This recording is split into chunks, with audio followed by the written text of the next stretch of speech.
I don't think I'm the only one who just feels that older games were just better and felt like the studios put more love into their games. And this may also be the rose-tinted glasses I use to look at those past games. But when you look at modern gaming, it's just plain bad. Now before you say, what about this or that game? Gaming can and still has great games. But there is a huge push towards certain trends in modern gaming that makes games more likely to be unenjoyable pieces of dog crap. There are more than just the 5 trends I'll talk about, but these trends are the huge trends that I believe are causing games to suck, leaving a dark future ahead for the gaming industry. Oh! Oh my god! Oh my god!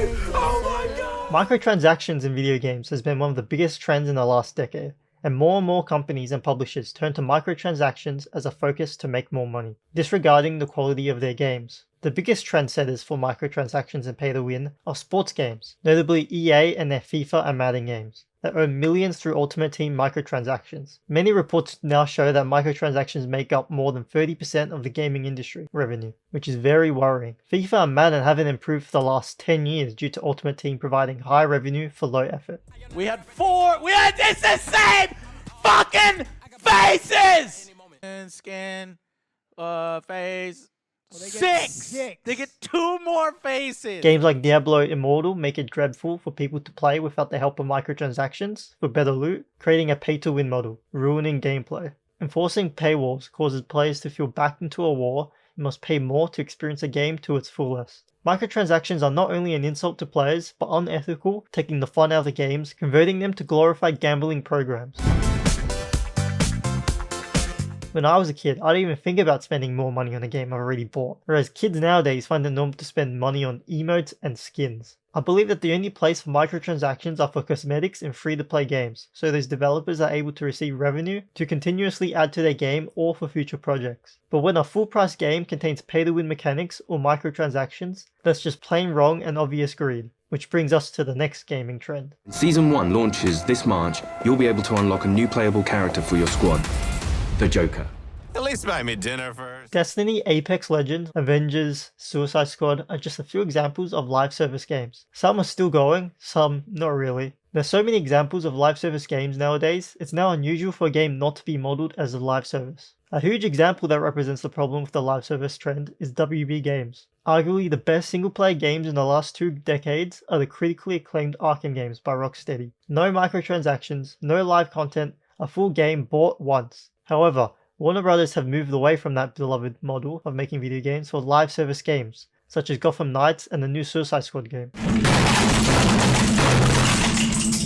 Gotham Knights lack content, gameplay, and any essence of heart within the game, losing a player base right from the start. Suicide Squad, having just released as of this video, has mixed to negative reviews and the active player base dropping lower than Arkham Knight, a single player, non-live service game. Another recent game for comparison is the Avengers game that was also a live service model. That game isn't even on digital storefronts anymore, only after a couple years. Many game studio parent companies see games as a new way to make easy revenue similar to other forms of media such as streaming platforms. Show me the money!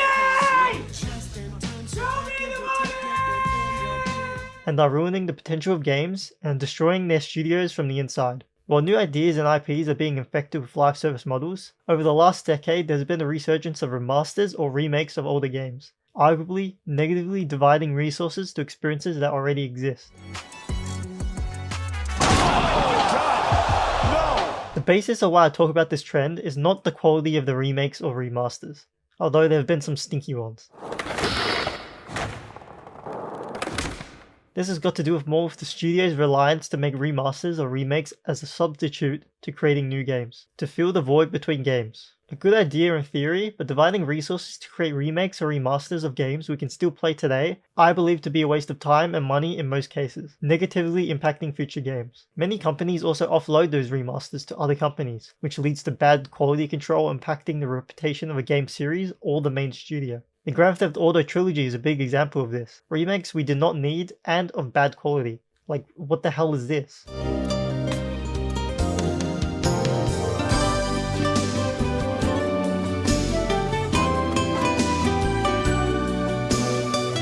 The Resident Evil remakes are another example of saturating the market with remake after remake of beloved games that can already be played. The only saving grace is that Capcom also releases new stories and games to the franchise, which is good. But I fear more companies will see the popularity in these remakes and create a lazy remake frenzy. The greed of companies to charge expensive full-price remakes or even remasters is a worrying sight, especially when they add no new value or devalue the original games with broken and messy remakes that do not capture the essence of the beloved games. There's only one thing worse than bad remakes or remasters, and that's games that don't even work properly. It allows us to have 16 times the detail and even view distant weather systems. Over the last decade, we have seen more and more early access games appear, charging high prices to play unfinished and broken messes. However, these games are listed as early access, so you know what you're getting into. But what happens if a game is released unfinished? Well, we all sadly know how that turns out.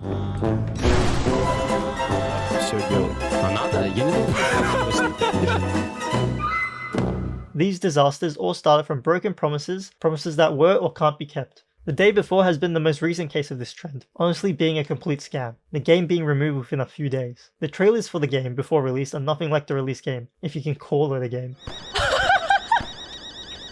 Fallout 76 completely fucked the reputation of Bethesda, and this has also crept into Starfield, not being as big as it promised. Not only are we getting an artifact, but we saved our Vanguard friends. Bethesda thought they could get away with making big promises and then tried to add those later on after the initial release. Cyberpunk 2077 and No Man's Sky may be better now, but it took numerous updates and years after the initial release. This should not be a thing. Games should be released as a full package. And these aren't just extra content DLCs, these are updates that fix the game or add features that were promised in the base game. I don't order a Zinger box at KFC and expect to get my burger and Wicked Wings in installments over the next year. It's a gamble now in modern gaming to pre-order any game because most studios are misleading in the actual state of the game on release. Another reason why this trend is so bad for gaming is that there's no accountability in the industry anymore. If the game is released unfinished or promises are broken, the blame just gets passed around between everyone. It takes fan outcry to receive refunds from these companies because they still believe that they can get away with crappy games. And honestly, in modern gaming, they kinda can. The quality of video games nowadays are not helped by the working conditions of many studios. A frat boy culture. That is how Activision Blizzard is now being described here in this new lawsuit. Crunch time exists in every video game production nowadays, and results in developer abuse, stress, and harsh working hours. And don't even get me started on the weird work culture in the industry. Inequality, harassment, discrimination, and that's just the Blizzard mission statement. How can games be expected to be of high quality when developers are faced with being abused and harassed, while the greedy executives try to implement easy money making live service features? The passion and creative people are drowned by the toxic culture of the modern game industry. The harsh working conditions were probably apparent back in the day as well, but the biggest difference is that games are getting larger and with high expectations, resulting in a deadly combo.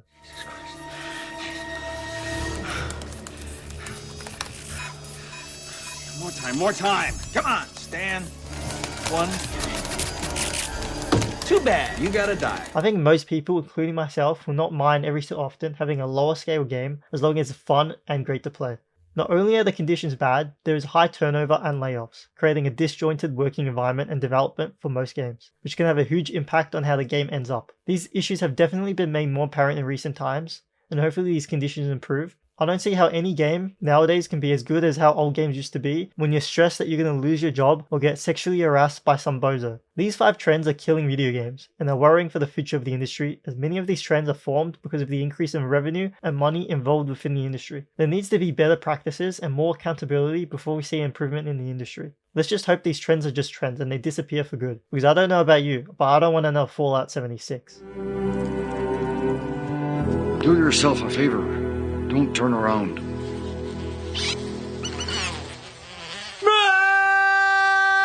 Leave a like on the video and comment on any other trends in modern gaming that I didn't mention. I'm also trying to get to the 1,000 subscriber mark so I can monetize my channel and put more resources into making better videos for you guys. So if you enjoyed the video, all the content, subscribe if you want. If not, as always, thanks for watching.